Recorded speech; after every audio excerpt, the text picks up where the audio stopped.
Sumainyo ang Panginoon. Si Kristo ay nag-ahari. Kristong hari. Sa kanyang dakilang kapistahan ngayon, hindi lamang po hudyat na huling linggo para sa kalendaryo ng simbahan. Ngunit tulad ng ating paanyaya sa mga nakalipas na ating pagninilay, sabi nga natin na tayo ay nawa ay maging tapat kay Jesus hanggang wakas. Kasi siya ang nag-ahari sa atin. So makita natin na ang paanyaya na ipinapamanig sa atin ngayon ay pagkilala sa isang dakilang pakikiisa natin kay Jesus. So lalong-lalo na yung pagpapain ng langis. Nakita natin sa unang pagbasa natin, pinairan si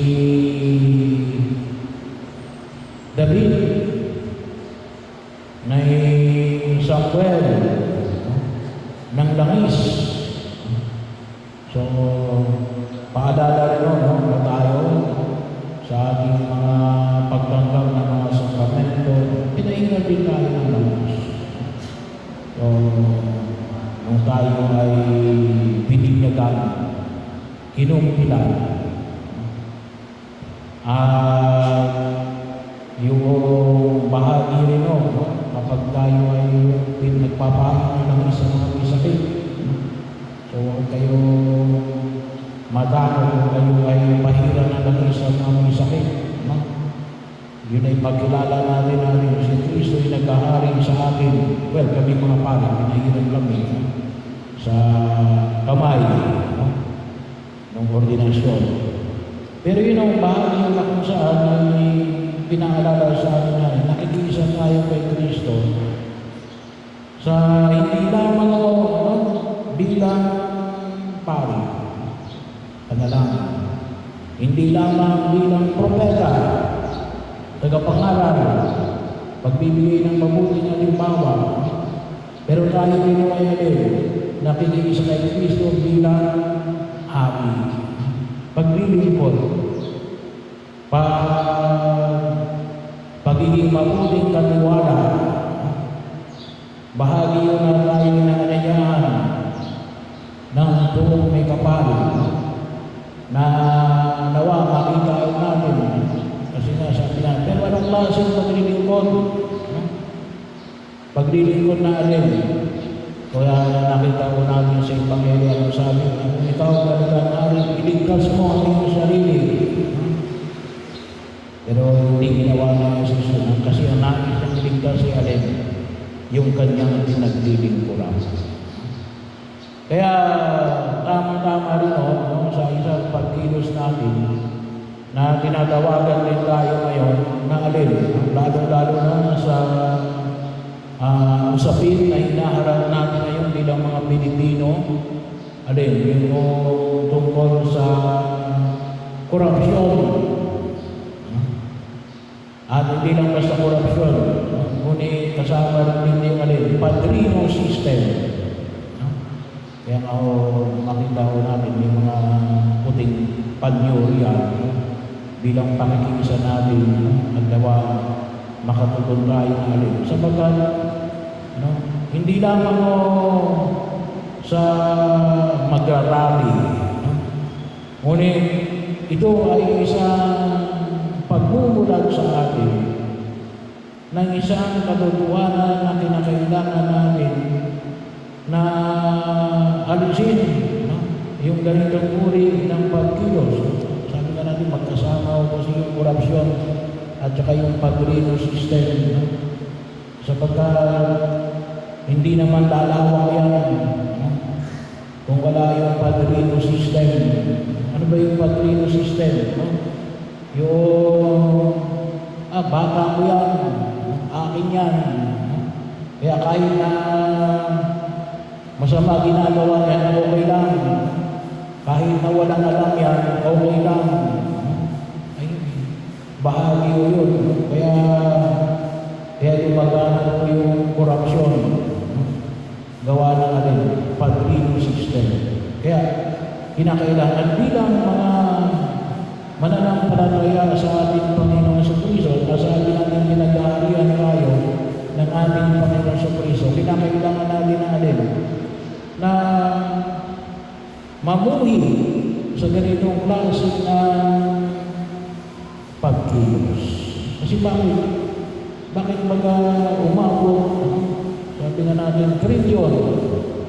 Kaya nga ako sa susunod na dito, mayroong trillion marks.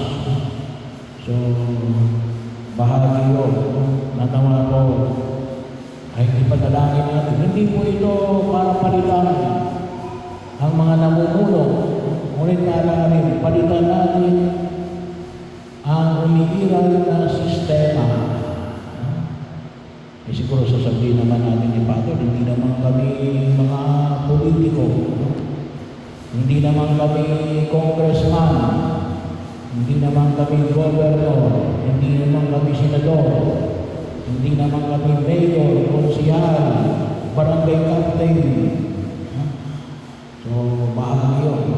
Naalala ko tuloy yung isang politiko sa akin. Hindi lang yan dito sa Kongreso. Inailagana sa bawat barangay. Ay may ilang barangay tayo. 40,000 mahigit ang barangay sa buong Pilipinas. Bakit naging sistema din. Kaya ang tawag natin SOP, Standard Operating Procedure. Naging standard na yung pagkukurako. Hindi exception. Ngunit ay kaakibat na ng pagkilos. Kaya kung kinakailangan natin na ito ay higit na paglabanan. At kinakailangan na pagbabago ng kaisipan. Pagbabago ng kaisipan. One time sinabi na sa papanang pamamalaan, huwag kayong manuhol. Baka nga hindi nga kayo sinuhulan. Nanuhol naman kayo. Ay di ganun din.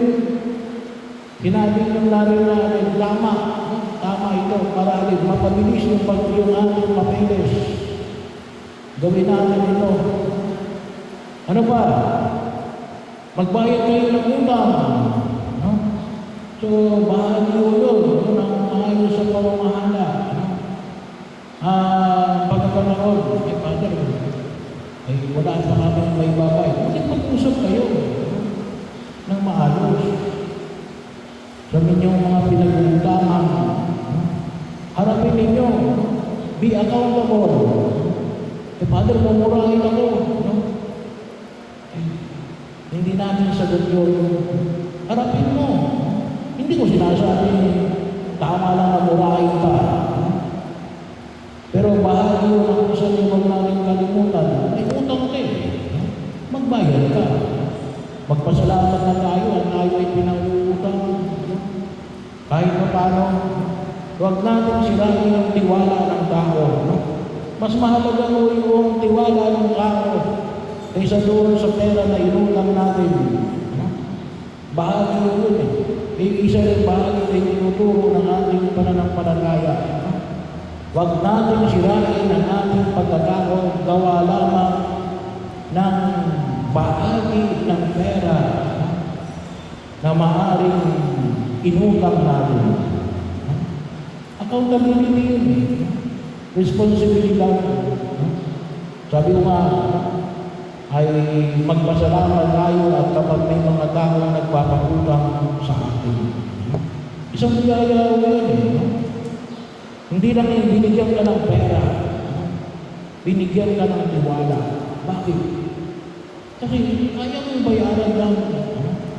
May tiwala sa iyo natin, kaya mong bayaran yan. Hindi katatakbuhan yan. Kaya mas matindi yung tinatawag natin alin, yung kung tawagin natin mo ay ikaw ay alin, ay tinakbuhan. Mas masakit po yun eh. Dahil kung tawagin nga po natin, ay bahagi yun na kung saan alin, ay pinababa mo yung iyong pagkatao. Bahagi mo rin yung mga rin, pinagkaharian tayo ng Diyos. Kaya kung kinakailangan natin ng ganitong klase ng pagkilos, magtrabaho tayo ng maayos. Huwag tayo magdaya sa ating oras sa trabaho. Bahagi rin o, huwag tayo magdaya sa anumang pamamaraan. May nasira tayo, palitan natin. Sabi nga, kapag pinag-usapan natin yung sabihin ng katanungan, ano yun, purgatorio. Pero yung purgatorio din, pagkatapos pa natin mamalayo natin. May chance pa tayo dito habang tayo nabubuhay.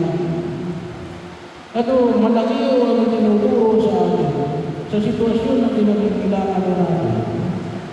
Na alin, makita natin, pinagkahalian tayo ng Jesus.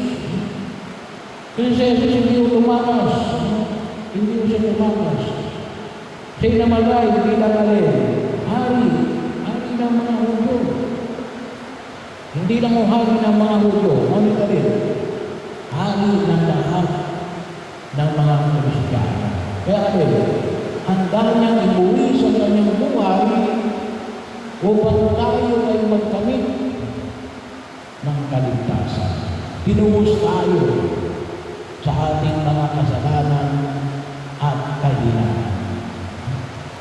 Kaya nawa, maturo tayo sa halimbawa na ipinakita ng ating hari na walang iba kundi si Kristo.